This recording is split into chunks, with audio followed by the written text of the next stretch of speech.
Bienvenidos amigos al podcast número 1. Aquí está la respuesta. Un programa de podcast donde encuentras tus respuestas claras y contundentes a todas tus preguntas bíblicas. Te invito a que nos sigas en nuestras redes sociales, en Facebook e Instagram como @aquí está la respuesta oficial. También únete a YouTube como @aquí está la respuesta oficial y no olvides de activar la campanita de notificaciones para que no te pierdas de ninguno de nuestros contenidos. Hoy en día en nuestro segmento El Experto Responde nos acompaña nuestro pastor Nicolás Cruz. Bienvenido, pastor. Hola, pastor. Muchas gracias por la invitación una vez más. Un placer estar aquí con ustedes. Muchísimas gracias, pastor. Y hoy vamos a tratar un tema que todos los cristianos anhelamos, que es la segunda venida de Cristo. Así es. Excelente. Ese es un tema muy bonito porque es como la mayor esperanza del cristiano. Sí. O sea, sabemos que estamos aquí en la tierra, que estamos pasando tiempos difíciles, pero hay un momento en el que va a haber como un cese, exacto, a todas esas cosas. Sí. Y esperamos que Jesús venga a buscarnos porque la Biblia lo dice. Ahora, la primera pregunta sería, ¿cómo será la segunda venida? ¿Cómo será la segunda venida? Bueno, yo creo que esta pregunta se puede plantear desde dos perspectivas. La perspectiva interna de cómo va a estar el ser humano y la perspectiva externa de cómo va a ser la situación en la cual nos encontremos cuando Cristo venga. Apocalipsis 1:7 nos habla de la perspectiva externa y quiero que me acompañen a leerla. Apocalipsis 1:7 dice de la siguiente manera: He aquí que viene con las nubes. Todo ojo lo verá, y los que lo traspasaron, y todos los linajes de la tierra se lamentarán por causa de él. Entonces, como nos damos cuenta, cuando él venga, va a ser un acontecimiento, lo habíamos hablado en el podcast anterior, va a ser un acontecimiento impactante, que llame la atención, que todo el mundo va a estar pendiente. Así va a ser la perspectiva externa, no va a ser algo secreto, como lo habíamos estudiado, sino va a ser algo público, exacto, algo que sea a la imagen de todo ojo. Y la perspectiva interna, de hecho, la Biblia es muy clara en el cómo, se encuentra en Mateo 24:37. Mateo 24:37 dice lo siguiente: pero como en los días de Noé, así será la venida del Hijo del Hombre. ¿Sí ven? Dice claramente el cómo. Pues como en los días antes del diluvio, estaban comiendo, bebiendo, casándose y dándose en casamiento, hasta el día en que Noé entró en el arca, y no entendieron hasta que vino el diluvio y se los llevó a todos, así también será la venida del Hijo del Hombre. Entonces, como podemos ver, la perspectiva externa es que va a ser un acontecimiento a la luz de todo ojo, pero la perspectiva interna es que nadie va a estar pendiente de la venida. O sea, va a ser cuando más las personas estén encapsuladas en sus propios mundos, cuando más tengamos la tranquilidad de que nada está pasando, casándose, dándose en casamiento, comiendo, bebiendo, para todos va a pasar desapercibido hasta que llegue el impacto de la venida del Hijo de Dios en las nubes del cielo. Wow, exactamente. Entonces, hay otras cosas que nosotros podemos, que nos hacen ver qué tan cerca está esa venida, pastor. ¿Qué señales hay que la Biblia nos da de ese acontecimiento tan grande que esperamos? Señales tal vez, no sé, en la naturaleza o en el mundo, que nos dicen este evento está cerca, está cerca de pasar. Sí. Así es. De hecho, la Biblia nosotros conocemos el capítulo que más nos habla de eso, es Mateo 24. Y yo quisiera citar algunas, porque son varios versículos que hablan de eso, pero quisiera citar los principales que se encuentran desde el versículo 4 de Mateo 24. Dice: mirad que nadie os engañe, porque vendrán muchos en mi nombre, diciendo, yo soy el Cristo, y a muchos engañarán. Entonces, una primera señal es que van a haber muchos suplantadores de Jesús. Y actualmente los hay. Sí. Hay muchas personas que dicen, yo soy Jesús, así que eso ya está pasando. Dice el versículo 6, oiréis de guerras, rumores de guerras, mirad que no os turbéis, porque es necesario que todo esto acontezca, pero aún no es el fin.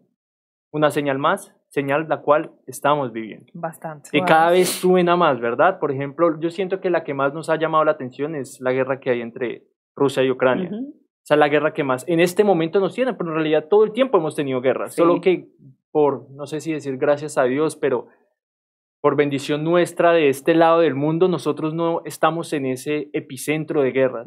Pero ellos sí. O sea, ellos deben estar diciendo, La venida de Jesús está ¿qué? Cerca. Próxima, está muy cerca porque hay mucha guerra en todo momento en esos sectores. Exacto, la frecuencia, yo pienso que tiene mucho que ver. Exactamente, entonces esto también es algo que está sucediendo. Versículo 7, se levantará nación contra nación, reino contra reino, habrá pestes. Esta ya no suena ahora más, tal vez hace unos 4 años diríamos, pero no hay pestes. Sí. Ahora pero ya no hay duda. Ajá, ya no hay duda, Sí. Exactamente. Habrá pestes, hambres, terremotos en diferentes lugares, pero todo esto es solo principio de dolores. Quiero saltarme al versículo 12. Y por haberse multiplicado la maldad, el amor de muchos se enfriará. Pero el que persevere hasta el fin, este será salvo. Y será predicado este evangelio del reino en todo el mundo para testimonio a todas las naciones. Y entonces vendrá el fin. Siento que este es podemos, los que quieran, estudiar más acerca de las señales, Exacto. pueden leer todo el capítulo, pero es bastante información para grabarlo en un solo podcast, para una sola pregunta. Pero una de las señales principales antes de que venga el fin es que el evangelio de Dios debe ser predicado a todo el mundo. Y eso es lo que a nosotros nos falta en este momento para que podamos decir, la venida de Jesús está cerca. Muy bien, pastor. Este es un tema que nos llena de esperanza, así como habíamos mencionado anteriormente. Y tenemos esta pregunta que nos ha enviado. ¿Hay una fecha, pastor, específica para el segundo regreso de Jesús?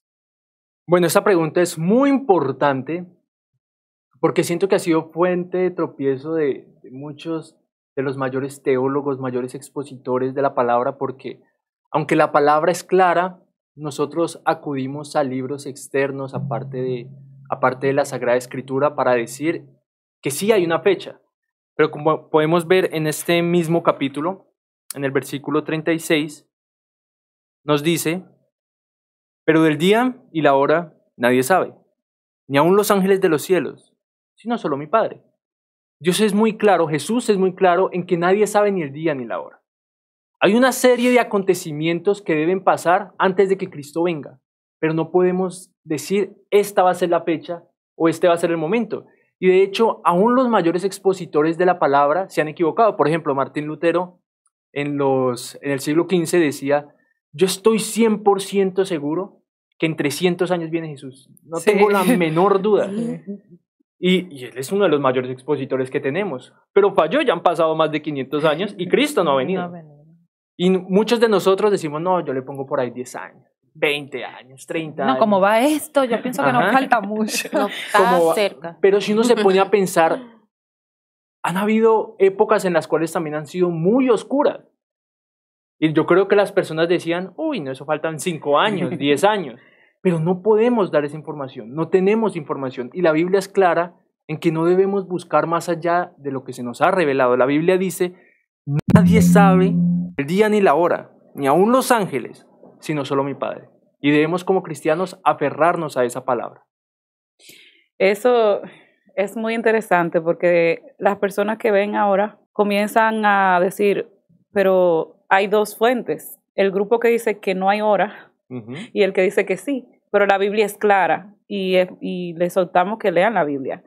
Y eso me lleva a mí a una pregunta que yo siempre me hago, aunque estoy segura de la respuesta, pero me la hago porque escucho a las personas hablando sobre el tema. Estuvimos hablando en el primer podcast que subimos sobre el estado de los muertos y a dónde van los muertos y todo eso. Y para las personas que todavía no tienen eso claro, si cuando mueren van al cielo o lo que sea, si hay una segunda venida, que sabemos que la Biblia la menciona en toda la Biblia, el plan de salvación es que el Señor venga a buscarnos, porque no hay forma ya en esta tierra después de entrar el pecado. ¿A qué entonces viene Jesús? O sea, bíblicamente, ¿a qué viene Jesús? Bueno, esa respuesta la encontramos de manera literal en el libro de Apocalipsis, capítulo 22. Apocalipsis, capítulo 22.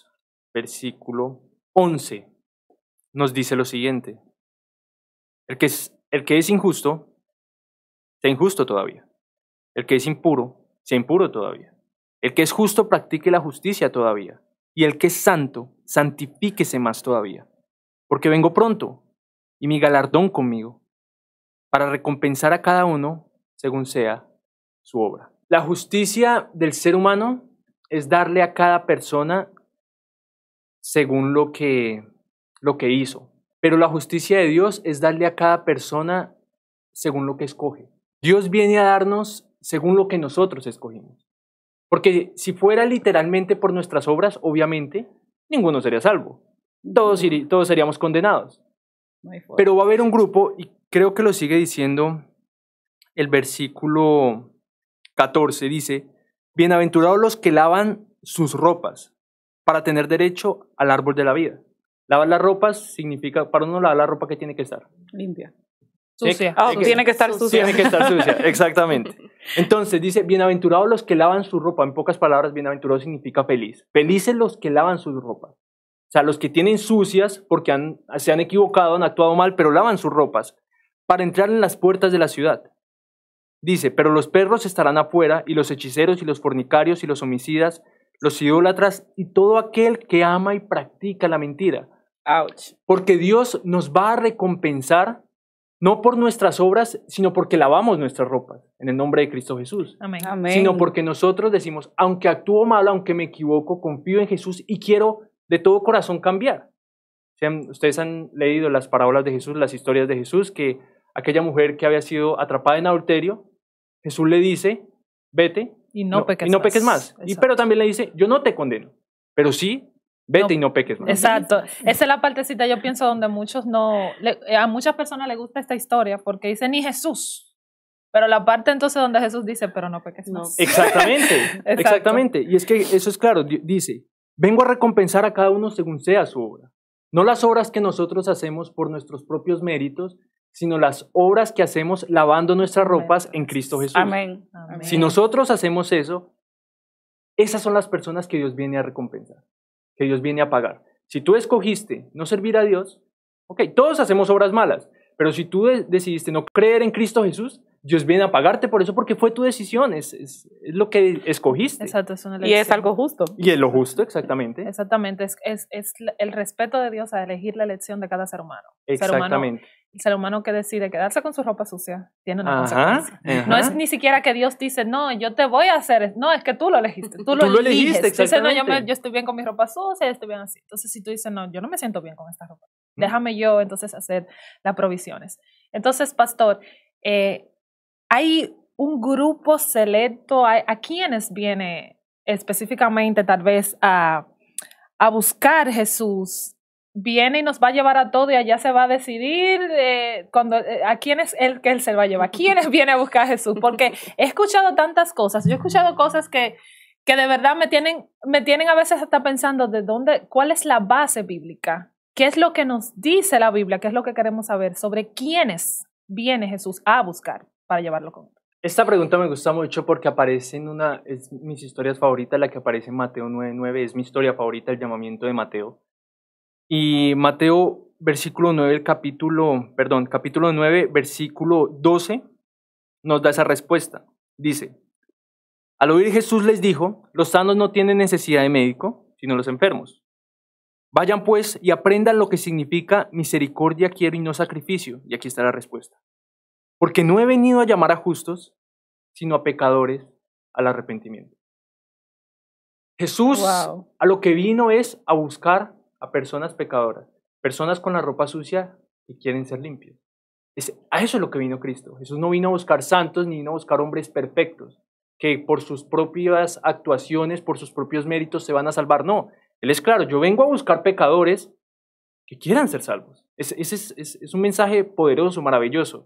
Y de hecho no lo voy a leer, porque es una historia un poquito larga, pero Mateo capítulo 25, versículo 31 al 46, nos habla de que cuando Cristo venga van a ser separados en dos grupos, los cabritos y los corderos, exactamente.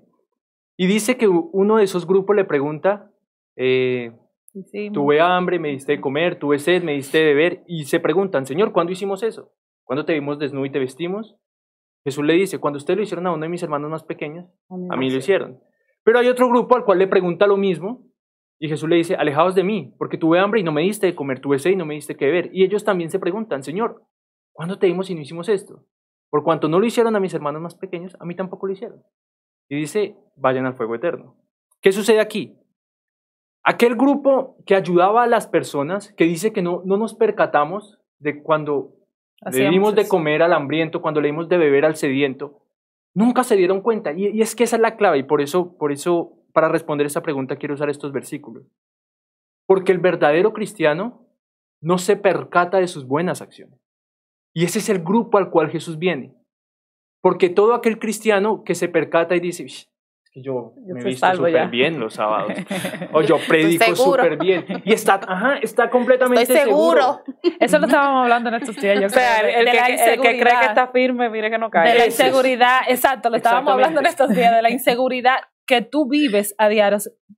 Wow, me parece fabuloso porque lo estuvimos hablando en estos días con el pastor en mi casa, que decíamos precisamente, tú nunca llegas a un punto, es el truco, porque él me decía, el pastor me decía, sí, Janet, esa es la esencia, tú nunca te estás sintiendo bien contigo, tú no llegas a un punto donde tú dices, ay ya, llegué, por fin soy perfecto. Tengo el cielo ganado. Sino que vives en un constante ignorancia de tus cosas buenas y muy consciente de las que te faltan. Es como que tú vives muy consciente de me falta más.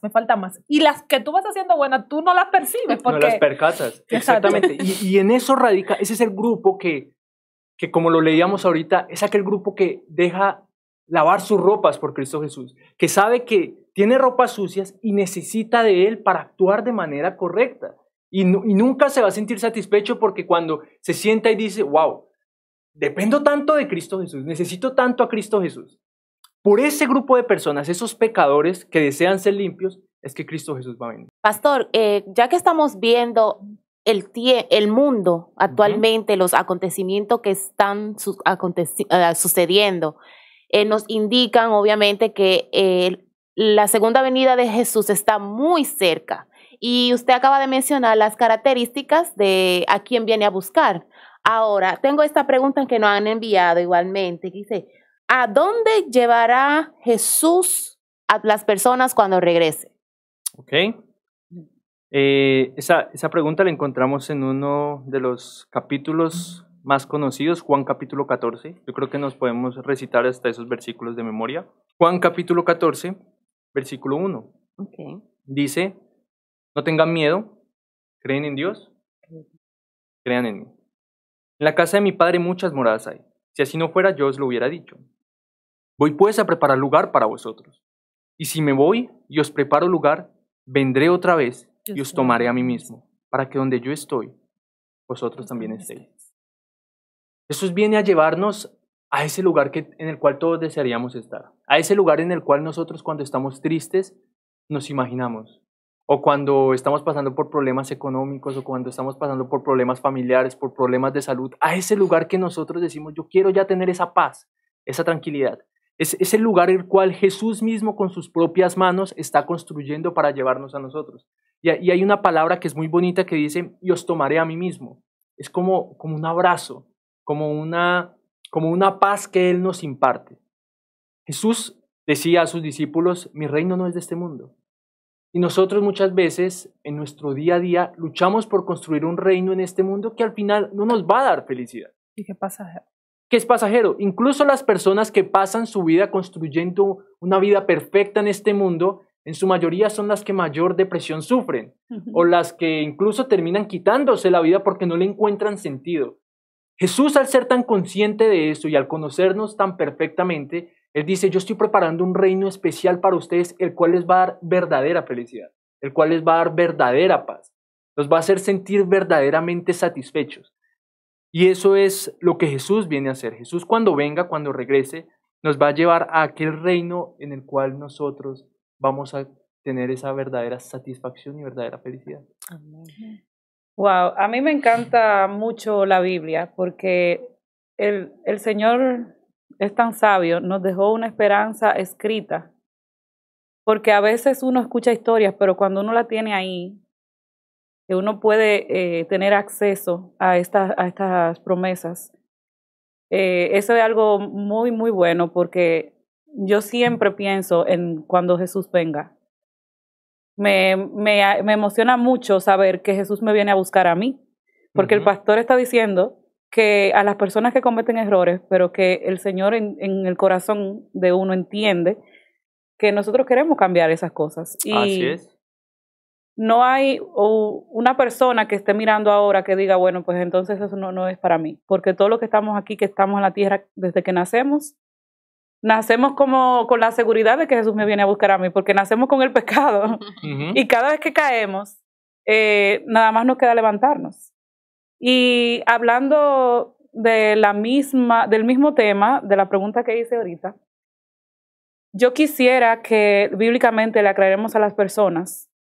Hemos hablado de a quién viene a buscar Jesús, pero estamos hablando del que está lavando sus ropas. Pero las personas que están en la tumba cuando Jesús venga, ¿qué va a pasar con ellos? ¿Cómo es que van a llegar al cielo si están muertos? O sea, ¿qué va a pasar con los que están en la tumba? Ok, eso lo encontramos en Primera de Tesalonicenses, capítulo 4. Primera de Tesalonicenses, capítulo 4, verso 14 dice: si creemos que Jesús murió y resucitó, así también traerá Dios con Jesús a los que durmieron. Versículo 16. El Señor mismo, con voz de mando, con voz de arcángel y con trompeta de Dios, descenderá del cielo. Entonces los muertos en Cristo resucitarán primero. Luego nosotros, los que vivimos, los que hayamos quedado, seremos arrebatados juntamente con ellos en las nubes para recibir al Señor en el aire. Y así estaremos siempre con el Señor. Amén. Este versículo es claro. Jesús dice que cuando Él venga, después de la tribulación que nos muestra Mateo 24, después de que todas las señales se cumplan, después de que el Evangelio se ha predicado en todo el mundo, dice que aparecerá una pequeña nube en el cielo. Esa pequeña nube se verá siendo más grande y por una cuestión milagrosa va a ser vista por todo ojo, como lo estudiamos en la primera pregunta. Todo el mundo lo va a ver, todo ojo le verá. Y cuando venga Cristo en ese descender, aquellas personas que murieron creyendo en Él, aquellas personas que murieron no siendo perfectas, sino que lavaban sus ropas día tras día, se confesaban, pedían perdón de un corazón honesto, intentaban cada día una perfección no por obras, sino por relación con Jesús, van a resucitar. Y cuando resuciten dice que serán levantados con Cristo. Los muertos en Cristo resucitarán primero. Y luego nosotros, los que hayamos quedado, que creamos en Él, seremos arrebatados juntamente con Él a aquel reino del cual respondimos la pregunta anterior, aquel reino el cual Él nos está preparando para una verdadera satisfacción y felicidad. Es un mensaje muy bonito. Sí, exacto. Bien, como hemos hablado mucho del segunda venida de Jesús y lo que implica esta segunda venida. Jesús nos dice que Él viene a pagar según las obras. Viene a pagar, como hemos dicho, no esas obras benéficas que usted hace, sino que esas obras de justicia que usted hizo a través de la fe en Cristo Jesús. Esa justicia que nos da Cristo y nos capacita para hacer buenas cosas. Y que también, pastor, hemos visto, como usted dijo, que hay una diferenciación. Al final hay dos grupos. Un grupo que no se percató necesariamente de que estaba haciendo las obras de Jesús porque estaba pendiente a mirar a Jesús. Pero para hacer esta diferenciación, pastor, cuando nosotros vemos como un juicio aquí. O sea, se toman decisiones basadas en obras, en hechos, en cosas, en condiciones del corazón. Entonces hay un juicio. Entonces, este juicio se va a hacer. Tengo una pregunta aquí que quisieran que nos respondiera. El juicio será antes, después de la segunda venida, porque ahí yo pienso que al entender esto también podemos entender muchas otras cosas, al entender si es después, si es antes, porque hay un sentido lógico que tiene que pasar para él tomar una decisión.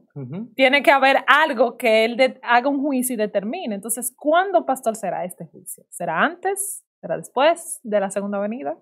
Ok, acerca del juicio, hay un capítulo que nos habla sobre eso y es Apocalipsis capítulo 20. Apocalipsis capítulo 20, versículo 1, y me gustaría leer varias partes de este texto porque es importante y nos muestra una serie de sucesos. Dice, leamos desde el versículo 3. Lo arrojó al abismo, lo encerró y puso un sello sobre él para que no engañara más a las naciones hasta que fueran cumplidos 1000 años. Aquí está hablando de Satanás. Satanás, voy a explicar parte por parte, va a ser después de que nosotros seamos llevados al cielo y los muertos en Cristo también seamos llevados al cielo. Satanás va a pasar un periodo de tiempo de 1000 años encerrado en la tierra sin poder hacer caer a nadie más. Todos sus ángeles van a estar vivos, pero no van a poder hacer entrar en tentación a absolutamente nadie porque no va a haber nadie. Lo único que va a haber son los ángeles de Satanás y las personas que no creyeron en Cristo Jesús. Y dice el versículo 4. Bueno, perdón, dice hasta que fueran cumplidos 1000 años. Después de esto debe ser desatado por un poco de tiempo. Vi tronos y se sentaron sobre ellos los que recibieron la facultad de juzgar. Y vi almas de los decapitados por causa del testimonio de Jesús y por la palabra de Dios, los que no habían adorado a la bestia ni a su imagen, ni recibieron la marca en sus frentes ni en sus manos, y vivieron y reinaron con Cristo 1000 años.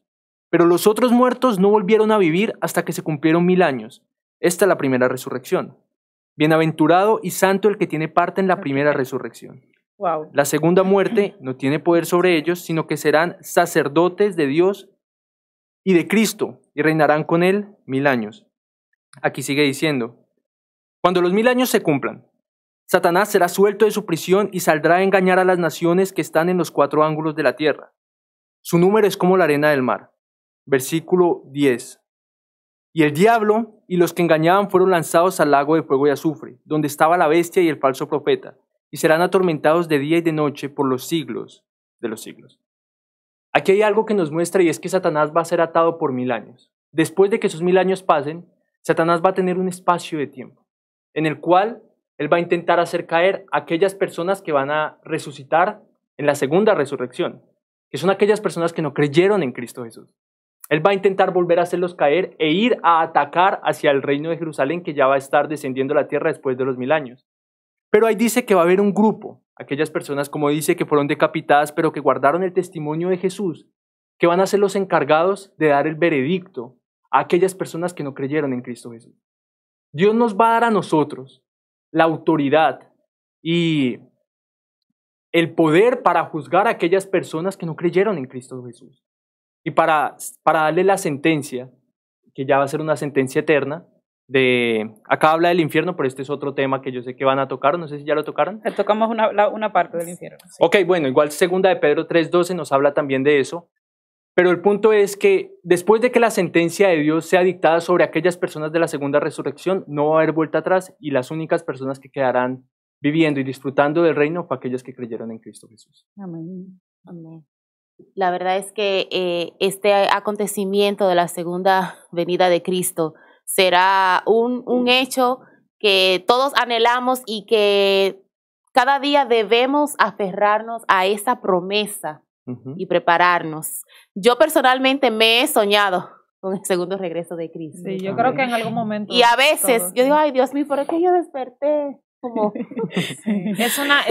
La Biblia lo describe como esa bendita esperanza. Y pienso que en torno a su regreso es necesario ser muy claro porque precisamente Satanás no quiere que estemos seguros y ciertos de esta bendita esperanza o trata de empañarla. Por eso hay tantas creencias y tantas cosas que nos alejan de la realidad de la segunda venida de Cristo y de la necesidad que nosotros tenemos mientras hay tiempo.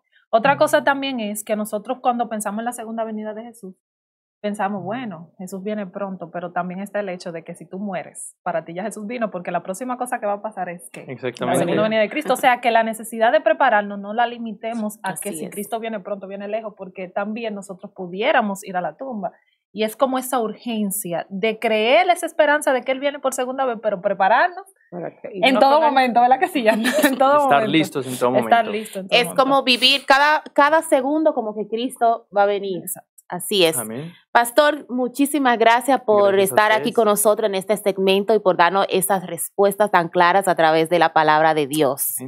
Muchísimas gracias y que el Señor lo siga bendiciendo y utilizando para su servicio. Amén. Gracias, Amén. gracias a ustedes por la invitación. Para mí es un privilegio estar compartiendo aquí con ustedes. Muchísimas gracias, Pastor. Amigos, recuerden compartir esta valiosa información. Dejen sus comentarios, denle un like a este video. Y si tienen algún tema que a usted le gustaría que tratáramos aquí en este podcast, aquí está la respuesta. Nos pueden dejar su comentario. Así que ya saben, aferrémonos cada día a las promesas que Dios tiene para todos nosotros. Dios le bendiga. Hasta la próxima. Amén. Bye, bye. Dios les bendiga.